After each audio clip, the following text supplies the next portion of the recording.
ये कहानी है सात्विक की। जब सात्विक 9th क्लास में था तब वो उत्तराखंड के एक गांव में रहता था। उसका स्कूल गांव से बाहर था। स्कूल तक पहुंचने के लिए दो रास्ते थे। पहला वो रास्ता जहां से रोज स्कूल बस जाया करती थी और दूसरा एक सुनसान रास्ता जिसके बीचों बीच एक पुराना खंडर बन चुका चर्च था। चर्च के आगे एक कब्रिस्तान भी पड़ता था। स्कूल बस कभी कब्रिस्तान वाले यानी चर्च वाले रास्ते से नहीं जाती थी, लेकिन जब भी बस उस मोड़ से गुजरती थी तो सारे बच्चे खिड़की से झांककर उस धुंध में लिपटे चर्च को ज़रूर देखते थे। पता नहीं क्यों उस चर्च को देखकर हर किसी के मन में एक अजीब सी बेचैनी होने लगती थी। समय बीत गया। सात्विक अब 10th क्लास में पहुंच चुका था और बोर्ड के एग्ज़ाम्स आने वाले थे। इसलिए स्कूल में होता है ना कि 10th के बोर्ड के एग्ज़ाम्स होते हैं तो एक्स्ट्रा क्लासेस स्टार्ट हो जाती हैं। तो हाँ, वही एक्स्ट्रा क्लासेस स्टार्ट हो चुकी थी। उसका सबसे अच्छा दोस्त था उदांत। दोनों हर काम साथ में करते थे। एक दिन सात्विक ने अपने मम्मी पापा से ज़िद करके स्कूटी के लिए बोला कि मम्मी पापा जब तक मेरे 10th के एग्ज़ाम्स चल रहे हैं ना तब तक मैं स्कूटी से स्कूल जाऊंगा, क्योंकि एक्स्ट्रा क्लासेस भी होती हैं और मुझे मन है कि मैं बड़ा हो चुका हूँ, मैं ना स्कूटी से ही स्कूल जाया करूँगा। और फिर बाद में सात्विक को स्कूटी मिल जाती है जिससे उदांत और सात्विक रोज़ स्कूल जाते हैं। कुछ दिन सब कुछ नॉर्मल चला, लेकिन एक दिन उदांत ने कहा कि भाई आज मैं स्कूल नहीं जा पाऊँगा। अगली सुबह सात्विक अकेला निकला और तभी उसके मन में एक ख्याल आया कि आज क्यों ना चर्च वाले रास्ते से जाया जाए। वो पहली बार उस सुनसान रास्ते पर मुड़ा। दोनों तरफ घना जंगल था, ठंडी हवा थी। चारों तरफ एक ऐसा सन्नाटा था जैसे जंगल सांस लेना भूल गया हो। थोड़ी दूर आगे वही पुराना चर्च दिखाई दिया। खंडर, टूटी हुई खिड़कियाँ, जंग लगा हुआ गेट और चर्च के आगे एक पुराना कब्रिस्तान। लेकिन उस दिन कुछ भी अजीब नहीं हुआ। सात्विक आराम से स्कूल पहुंच गया, बल्कि उसे एहसास हुआ कि ये वाला रास्ता उस वाले रास्ते से काफ़ी ज़्यादा छोटा है। तो फिर बस यहाँ से कभी क्यों नहीं गुजरती थी। स्कूल पहुंचकर पूरा दिन पढ़ाई हुई, लेकिन उस दिन टीचर्स ने एक्स्ट्रा क्लास के बाद सभी बच्चों को रोक लिया, थोड़ा सा सिटिंग अरेंजमेंट ठीक कराने के लिए, टेबल्स इधर से उधर रखवाने के लिए। और इसी को अरेंज कराते कराते 6 बजा दिए। स्कूल लगभग खाली हो चुका था। सात्विक ने बाहर देखा, उदांत तो आया ही नहीं था, लेकिन उसका दूसरा दोस्त मन्नू अकेला खड़ा था। सात्विक बोला, चल आज तू मेरे साथ चल। मन्नू मुस्कुराकर स्कूटी पे बैठ गया। दोनों जैसे ही उस मोड़ पर पहुंचे जहां से डिवाइड होते हैं रास्ते, एक जो नॉर्मल रास्ता था और एक रास्ता वो जहां पर वो चर्च और कब्रिस्तान था। जैसे ही वो दोनों उस पर पहुंचे तो पीछे से मन्नू ने एक अजीब सी आवाज़ में बोला, सात्विक आज चर्च वाले रास्ते से चलें क्या? और यहीं उस रात की शुरुआत हुई। सात्विक कुछ पल के लिए चुप हो गया। उसे लगा शायद इसका गला ख़राब है, वैसी बरसात का मौसम है, मे भी गले में तकलीफ़ होगी इसीलिए ये ऐसा साउंड कर रहा है। उसने और कुछ ज़्यादा सोचा नहीं। उसे समझ नहीं आया कि मन्नू आज अचानक उस रास्ते से क्यों जाना चाहता है। स्कूटी चर्च वाले रास्ते पर मोड़ दी गई। जैसे जैसे वो दोनों आगे बढ़ने लगे वैसे वैसे सड़क के दोनों तरफ जंगल और घना होता चला गया। ठंडी हवा अब पहले से कहीं ज़्यादा तेज़ चल रही थी। पेड़ों की डालियाँ एक दूसरे से टकरा रही थीं, जैसे कोई बहुत धीरे धीरे फुसफुसा रहा हो। सड़क पर उनकी स्कूटी के अलावा कोई नहीं था, ना कोई इंसान, ना कोई गाड़ी, ना किसी जानवर की कोई आवाज़, बस स्कूटी का इंजन और हवा की सीटी। कुछ देर बाद सामने वही पुराना चर्च दिखाई दिया, लेकिन इस बार कुछ अलग था। आज ना चर्च का जो गेट था वो खुला हुआ था और चर्च के बाहर एक पुजारी खड़े हुए थे जिन्हें हम प्रीस्ट कहते हैं, और वो सात्विक की तरफ देखकर मुस्कुरा रहे थे और उन्होंने सात्विक की तरफ इशारा भी किया कि इधर आओ अपने हाथ से। सात्विक को बड़ा अजीब लगा और वो उनके पास पहुंचा। तब चर्च के पुजारी ने बड़ी गहरी आवाज़ में बोला कि बेटा आज तुम इस रास्ते से कैसे, वो भी इतनी रात में अकेले? जैसे ही सात्विक ने पुजारी की ये बात सुनी, सात्विक ने पीछे मुड़कर इशारा किया, ये मेरा दोस्त है ना। और सात्विक पीछे मुड़कर जब देखा तो उसका खून वहीं सूख गया।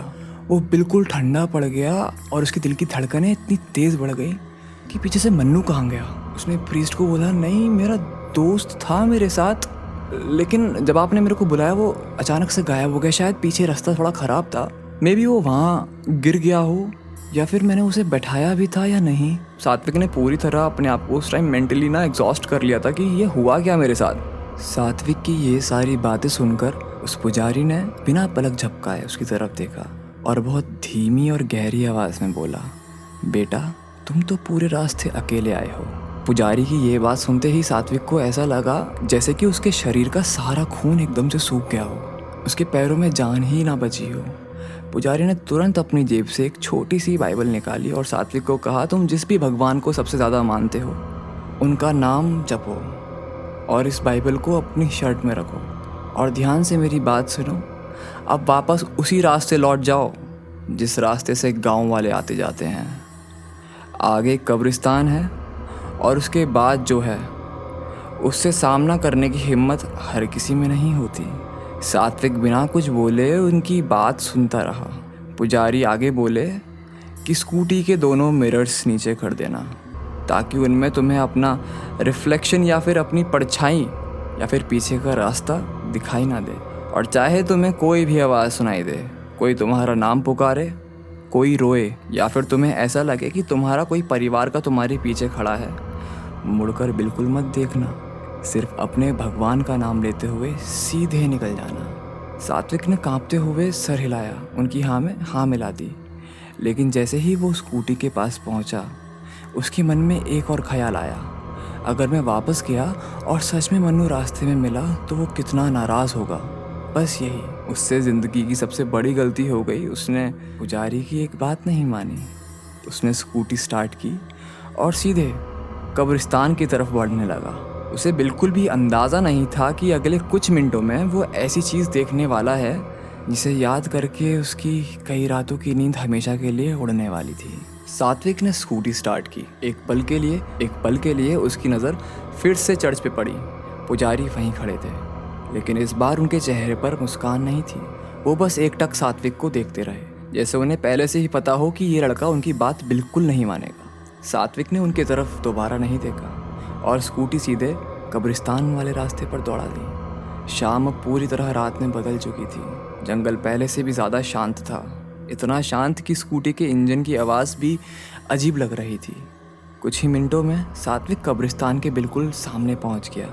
लोहे की टूटी हुई चालियाँ, टेढ़ी मेढ़ी कब्रें, कहीं कहीं उगी जंगली घास और हवा के साथ आती मिट्टी की एक अजीब सी गंध। पूरा माहौल ऐसा था जैसे वहाँ समय कई साल पहले रुक चुका हो। तभी उसकी नज़र कब्रिस्तान के आखिरी कोने पर पड़ी। वहाँ एक लड़की खड़ी थी। उसके लंबे बाल उसके चेहरे पर बिखरे हुए थे, सिर नीचे झुका हुआ था और वो बहुत ही ज़्यादा बुरी तरह रो रही थी। उसकी सिसकारियाँ पूरे जंगल में गूंज रही थीं। सात्विक का दिल ज़ोरों से धड़कने लगा। उसने पुजारी की बात याद की, चाहे कुछ भी दिखाई दे ध्यान मत देना।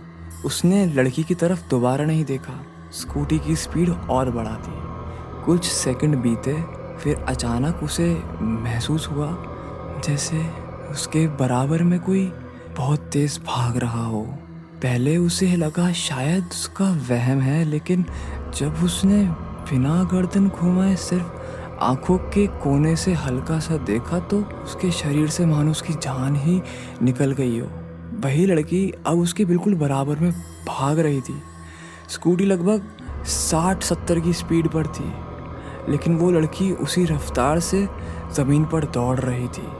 उसके पैर जैसे ज़मीन को छू ही ना रहे हों। उसका चेहरा अब साफ दिखाई दे रहा था, पूरा शरीर बर्फ़ की तरह सफ़ेद, जैसे शरीर में खून की एक बूंद भी ना बची हो।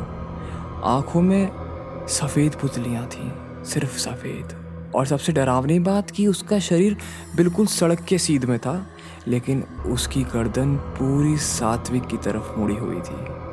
वो मुस्कुरा रही थी, रो भी रही थी, और दोनों आवाज़ें एक साथ निकल रही थीं।